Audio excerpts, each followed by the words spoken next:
Praise the Lord. இன்றைய ஜீவப்பம் ரோமர் 10ஆம் அதிகாரம் 18ஆம் வசனம்.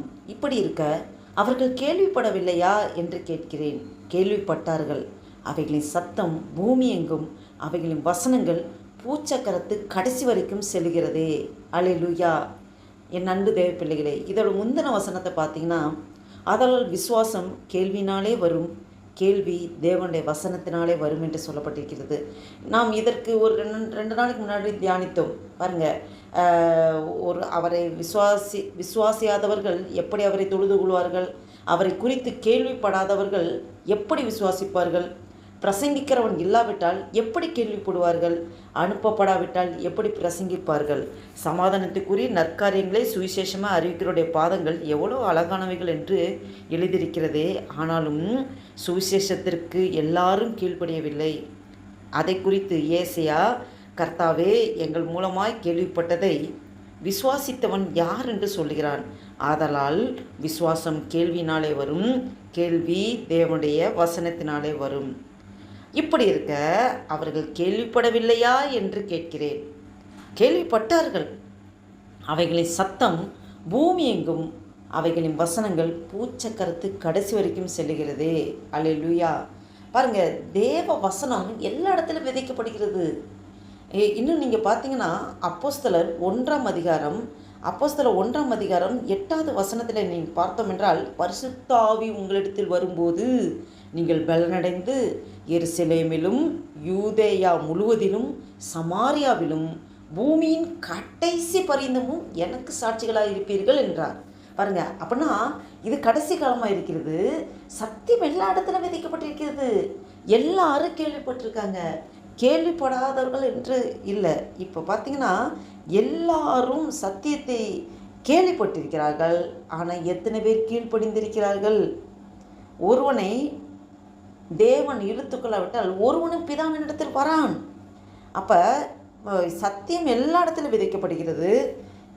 அந்த சத்தம், அந்த சுவிசேஷத்தின் ஒளி, அந்த சத்தம் பூமி எங்கும், அவைகளின் வசனங்கள் பூச்சக்கரத்து கடைசி வரைக்கும் செல்லுகிறது என்று சொல்லப்பட்டிருக்கிறது. அப்போ ஆண்டவர் வருகை அதிசீக்கிரத்தில் இருக்கும். சுவிசேஷம் எல்லா இடத்துலையும் சுவிசேஷத்தின் ஒளி தொனித்து கொண்டிருக்கிறது. நமக்கு முன்பு சத்தியம், இதுதான் சத்தியம் என்று எல்லாருக்கும் கண்களும் காணும்படியாக எல்லாருக்கும் சுவிசேஷம் அறிவிக்கப்பட்டு கொண்டிருக்கிறது. எத்தனை பேர் கீழ்ப்படிந்திருக்கிறார்கள்? எத்தனை பேர் ஆண்டவர் இயேசு கிறிஸ்துவை விசுவாசிக்கிறார்கள்? என் அன்பு தேவ பிள்ளைகளை, இதை கேட்டுக்கொண்டிருக்கிற நம் ஒவ்வொருவரோடும் ஆண்டவர் பேசுகிறது என்னவென்றால், கேள்விப்படவில்லையா? இன்னும் புறஜாதிகள், ஆண்டவர் அறியாதவர்கள் எல்லாருக்கும் இன்னும் ஏசப்பான யாருன்னே தெரியலையா? கேள்விப்படவில்லை என்றால் கேள்விப்பட்டார்கள். சுவிசேஷம் கடைசி பரியந்தம், எல்லாம் பூமியின் கடைசி பரியந்தம் விதைக்கப்பட்டிருக்கிறது. ஆனால் கீழ்ப்படிந்து தேவனை அறிந்து கொண்டவர்கள், ஏற்றுக்கொண்டவர்கள் வெகு சிலரே. அழைக்கப்பட்டவர் அநேகர், தெரிந்து கொள்ளப்பட்டவரோ சிலர்.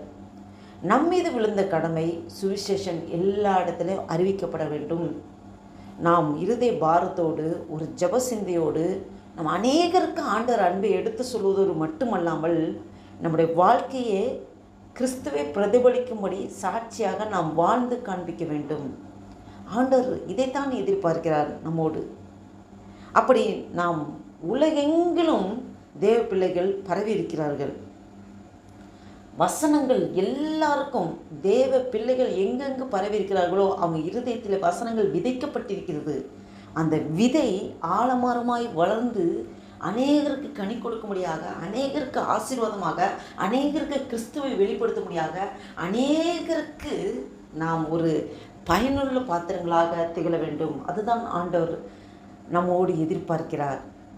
இந்த பூமியிலே கிறிஸ்துவை போல நாம் பிரதிபலிக்க வேண்டும். கிறிஸ்தவர் சொல்லும்போது கிறிஸ்து இவர் என்று சொல்லும்படியாக, நமக்குள் கிறிஸ்து இருக்கிறார் என்பதை மற்றவர்கள் கண்டுகொள்ளும்படியாக நம்முடைய வாழ்க்கையே அப்படியாக மாற வேண்டும். அதை தான் ஆண்டவர் எதிர்பார்க்கிறார். இப்படி இருக்க அவர்கள் கேள்விப்படவில்லையா என்று கேட்கிறேன். கேள்விப்பட்டார்கள்.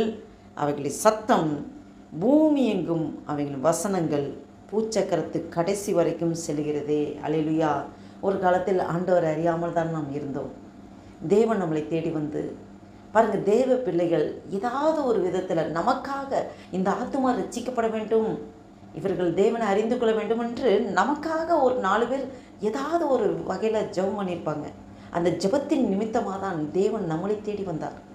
நம்மளை அந்த பாவ குளிர்ந்து தூக்கி எடுத்து பரிசுத்தப்படுத்தி அவருடைய பிள்ளையாய் நம்மளை மாற்றி பயன்படுத்தி கொண்டிருக்கிறார். இதை கேட்டுக்கொண்டிருக்கிற என் அன்பு தேவ பிள்ளைகளே, உங்கள் ஒவ்வொருவரையும் ஆண்டவர் ஒரு சூழ்நிலையிலே சந்தித்து அவருடைய பிள்ளையாய் மாற்றியிருக்கிறார். அப்படி நாம் எல்லோரும் கேள்விப்பட்டிருக்கிறோம், ஆண்டவர் அன்பை ருசித்திருக்கிறோம். கேள்விப்பட்ட நாம் அமைதியாக இருக்க முடியாது. ஆண்டவர் அன்பை கேள்விப்பட்டு அதை அனுபவிக்கும் போது, இருதயத்தில் அந்த வசனங்கள் இருதயத்தில் விதைக்கப்படும் போது நாம் கிறிஸ்துவை போல மாற வேண்டும், அவருக்கு பிரியமானபடி செய்ய வேண்டும் என்று நாம் முழுவதுமாக நமக்குள்ளே ஒரு மன மாற்றத்தை, அந்த இருதய மாற்றம், மன மாற்றத்தை தேவனே நமக்குள்ளே அந்த விருப்பத்தை உண்டாக்குகிறார். அல்லேலூயா. இதை கேட்டுக்கொண்டிருக்கிற உங்கள் ஒவ்வொருவரோடும் அடிமையினோடும் ஆண்டவர் சொல்லுகிறது, நாம் அப்படிப்பட்ட ஒரு தாகத்தோடு பாரத்தோடு நாம் இன்னும் அநேகருக்காக ஜெபிக்க வேண்டும். அந்த ஜெபத்தின் நிமித்தம் அநேகரை ஆண்டவர் எழுப்ப வல்லவராக இருக்கிறார். கேள்விப்பட வேண்டுமென்றால் பிரசங்கிக்கப்பட வேண்டும். நாம் நாமே அர்ப்பணிப்போமா? இந்த புதிய நாளை ஆண்டவர் இந்த வசனத்தை நமக்கு தந்திருக்கிறார். தியானிக்க இவ்வளவு நேரம் பலனை தந்திருக்கிறார். இந்த வசனத்தின் மூலம் ஆவியானவர் உங்களோடும் என்னோடு பேசியிருக்கிறார். நாம் முழுவதுமாக அர்ப்பணித்து இந்த புதிய நாளில் ஆண்டு நோக்கி பார்த்து ஜெபம் செய்வோம். அன்பும் இரக்கம் நிறைந்த பரம தகப்பனே, நன்றியோடு துதிக்கிறோம் ஐயா. ஸ்தோத்திரிக்க கர்த்தாவே, இந்த அருமையான நாளைக்கு நன்றி செலுத்துகிறோம் ஆண்டவரே. வேத வசனத்தின் மூலம் எங்களோடு நீர் பேசினீர் ஆண்டவரே. நன்றி அப்பா. ஆண்டவரே அப்பா, ஒரு காலத்தில் உண்மை அறியாது இருந்தபோது 4 பேர் எங்களுக்கு சுவிசேஷம் சொன்னது நிமித்தமாக ஆண்டவரே உண்மை அறிந்து கொள்கிற கிருபையை தந்திரே. அதுபோல் நாங்களும் அநேகர் கேள்விப்பட வேண்டும், உடைய வேத வசனத்தை கேள்விப்பட வேண்டும், உடைய அன்பை ருசிக்க வேண்டும் என்று நாங்கள் அநேகருக்கு அறிவிக்கப்படும் பாத்திரமாக, சுவிசேஷம் அறிவிக்கப்படும் பாத்திரமாக எங்கள் ஒவ்வொரு நீர் எங்களை உருவாக்கி வணைந்து கொண்டிருக்கிறேன். நன்றி தகப்பனே. அப்பா, இந்த நாளைக்கு ஆண்டவரே இந்த அர்ப்பணிப்போடு இந்த புதிய நாளைக்காக ஜெபிக்கிறோம் ஆண்டவரே. இந்த 2025 வருடத்தின் ஆண்டவரே ஆகஸ்ட் மாதம் 8வது மாதத்தின் ஆண்டவரே 6ஆம் தேதியை காண கிருபை செய்திரு. நன்றி அப்பா. ஆண்டவரே இந்த நாளில் ஆண்டவரே அப்பா, எங்களை கொண்டு என்ன செய்ய சித்தம் தீர்மானம் வைத்திருக்கிறோம், உடைய சித்தத்தைப்படி நடத்துங்க அப்பா. சமாதான தேவன், எங்களை சமாதானமாக வழி நடத்த போகிற கிருபைக்காய் ஸ்தோத்திரம். இந்த நாளைக்கு விரோதமாக, இந்த ஜெபத்திற்கு விரோதமாக, எங்கள் ஒவ்வொருக்கு விரோதமாக செயல்படுகிற எல்லா சத்துருவின் கிரிகளை நசனாக இயேசு கிறிஸ்துவின் வல்லமையுள்ள நாமத்தினாலே கடிந்து துரத்தி அப்புறப்படுத்துகிறேன். அல்லேலூயா.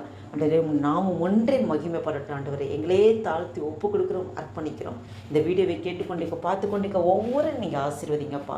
மீதை முழுது பொறுப்படுத்திக் கொள்ளுங்க. உமக்கே துதிகான மகிமையெல்லாம் செலுத்துகிறோம்.